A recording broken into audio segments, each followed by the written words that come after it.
नमस्कार साथियों, मैं आज आप सभी के सामने कांग्रेस की नीचता के साथ ढीठता वाली बात बताने जा रहा हूं। इनके एक पूर्व होम मिनिस्टर हैं पी चिदंबरम, जो पूरी ढीठता के साथ आकर ट्विटर पर लिखते हैं कि I am a proud to be a दिमागी नक्सली।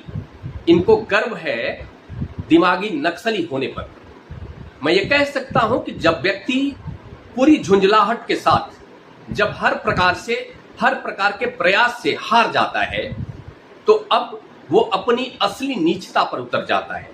और वही नीचता आप सभी को सभी कांग्रेसियों में देखने को मिलने लगा है।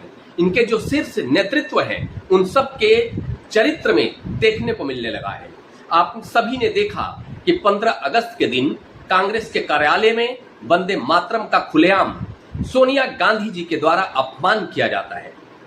आप सभी के सामने है ये एक व्यक्ति जो पूर्व होम मिनिस्टर रह चुका है, वो लिखता है कि उसे गर्व है दिमागी नक्सली होने पर।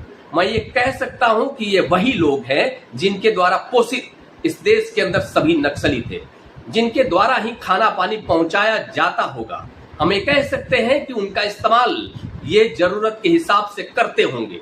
ये वही लोग हैं जो किसी भी प्रकार से इस देश के अंदर अराजकता फैलाकर, आतंकवादी गतिविधियों को बढ़ावा देकर किसी भी प्रकार से इस देश के अंदर सरकार में रहना चाहते हैं। आज हमें समझ में आ रहा है कि आखिर क्यों पाकिस्तान में बैठा हुआ हाफिज सईद भी कहता है कि मुझे कांग्रेस की सरकार पसंद है।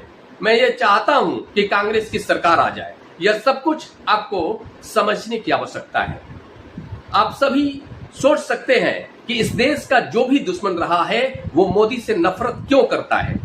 जो भी इस देश का दुश्मन है, बाहर का चाहे कोई कंट्री हो, चाहे इस देश का मोस्ट वांटेड आतंकवादी हो, वो सभी मोदी सरकार को देखना नहीं चाहते। वो चाहते हैं कि कांग्रेस की सरकार आ जाए। यह सब कुछ क्या बताता है? कहीं ना कहीं किसी न किसी प्रकार से ये जो कांग्रेस की सरकार थी उनका कहीं ना कहीं उनके साथ साठगांठ रहा होगा। तभी तो आज देखने को मिल रहा है कि ये पूरी ढीठता के साथ आकर लिखते हैं कि इन्हें दिमागी नक्सली होने पर गर्व है। मैं इसी के साथ एक और बात कहना चाहता हूं।